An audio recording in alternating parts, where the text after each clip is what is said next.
Benghazi and Kuwait. All families were killed, and the bombardment also targeted some infrastructure areas.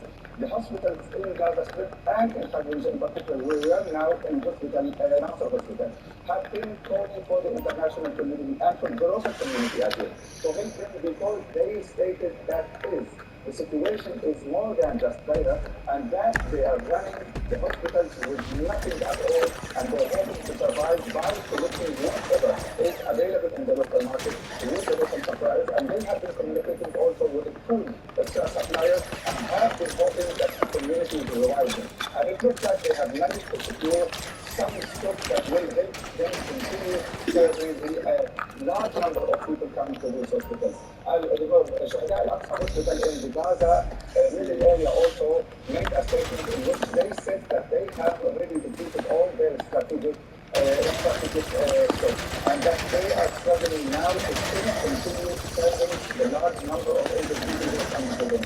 The overall situation in the Gaza Strip is dire, catastrophic, lacking, and the people were hopeful that they would see something happening Friday tomorrow, according to the statements that were made by Mr. Biden, that they would be allowing, that the Israeli government will be allowing the flow of humanitarian aid to the Gaza Strip sometime tomorrow. The situation in the southern Gaza Strip is still very there, and the bombardment has been increasing for the past few days or hours. Akram Al-Badri, thank you so much. Please continue to stay safe. Well, Israel's Iron Dome, that's that system that blocks and destroys rockets over the country. It is considered to be one of the best defense systems in the world. NBC News correspondent Tom Yamas was given access to see how it works up close. Much of the fighting in this war has been in the skies overhead, day and night, where Israel has a massive advantage, but Hamas has launched thousands of rockets. Some say Israel's Iron Dome is the world's best defense against missiles. We were given access to see it up close. That's one of the batteries that makes up this system. This technology was developed by Israel, and the way it works is that when a rocket is fired from Gaza, that battery right there launches another missile that crashes mid-air, making sure the people in this country stay safe. The system is a combination of a radar unit monitoring the skies and the direction of the incoming missile, a control center determining if that rocket will strike a population center, and a battery able to launch dozens of missiles that can destroy an enemy rocket launched from up to 43 miles away. In the last about 10 days, Hamas has launched over 6,500 rockets. 6,500. Over 6,500 rockets in 10 days. We have thousands of casualties, unbelievable destruction, injuries. We would be living in a very different reality. Hamas can't match Israel's firepower, but training videos published online show they are stocked with rockets. And in 2020, this video shows them digging up pipes to convert them into projectiles. Israel says the Iron Dome is 90% effective, but during the attacks on October 7th, Hamas overwhelmed the system. Most of the time, the Iron Dome works, but there are rare occasions where rockets fired to Gaza are so many that a few get through, like here in Ashkelon, where a rocket hit this building with people inside. This couple was home when the rocket hit. What has the rocket barrage been like? They say the missiles come like rain, and they wouldn't be here without the Iron Dome. Tom Yamas, NBC News, Tel Aviv.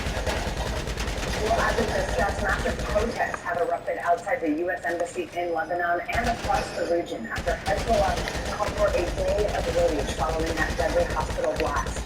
NBC News foreign correspondent Matt Bradley has the details. Chaos erupting in the streets of Lebanon's capital city after pro-Palestinian protesters turned violent outside the U.S. Embassy in Beirut, even setting part of the building on fire. Lebanese security forces attempted to quell the mayhem with water cannons and tear gas, leading to brutal and bloody clashes with police. The anti-Israeli militant group Hezbollah calling for a day of rage following the Gaza hospital blast that the Gaza health ministry said killed hundreds of civilians. The crowds that are filling public squares throughout the Arab and Muslim world putting the blame squarely on Israel. While Israel points to documentation they say shows the explosion was a result of a failed launch by Palestinian Islamic Jihad. The U.S. making a similar assessment.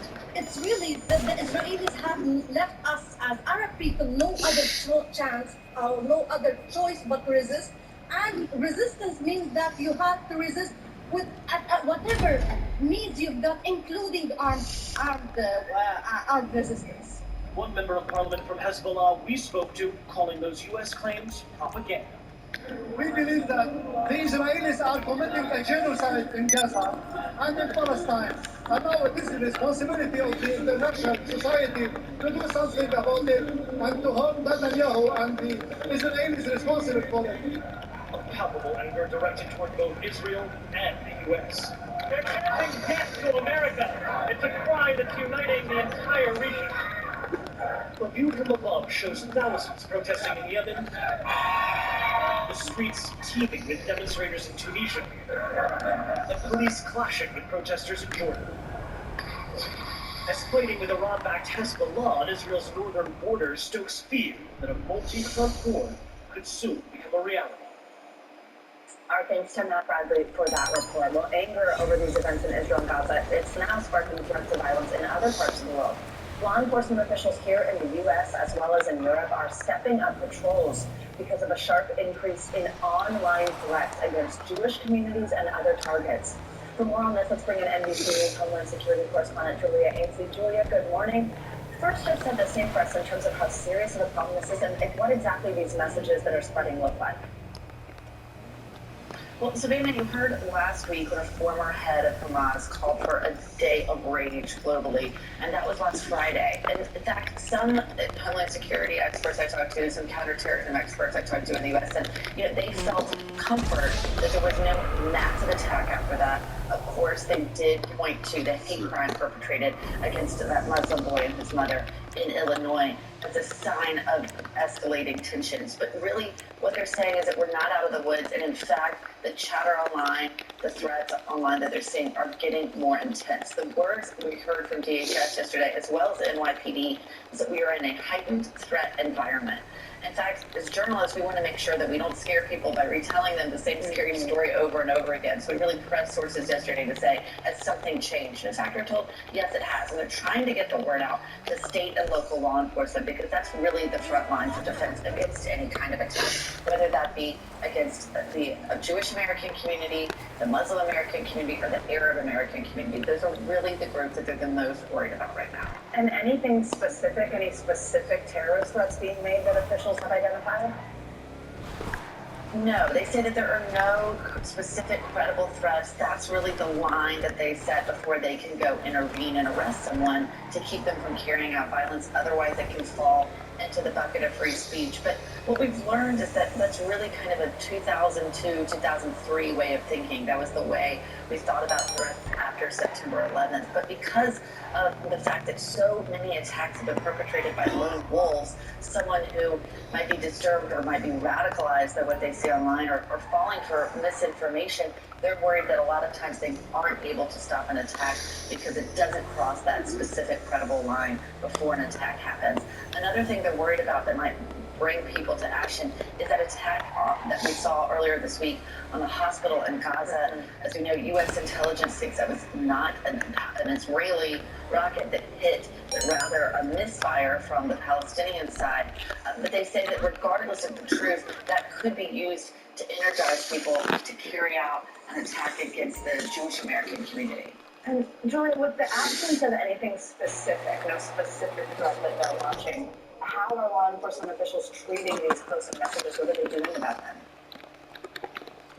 Well, they try to share as much as they can with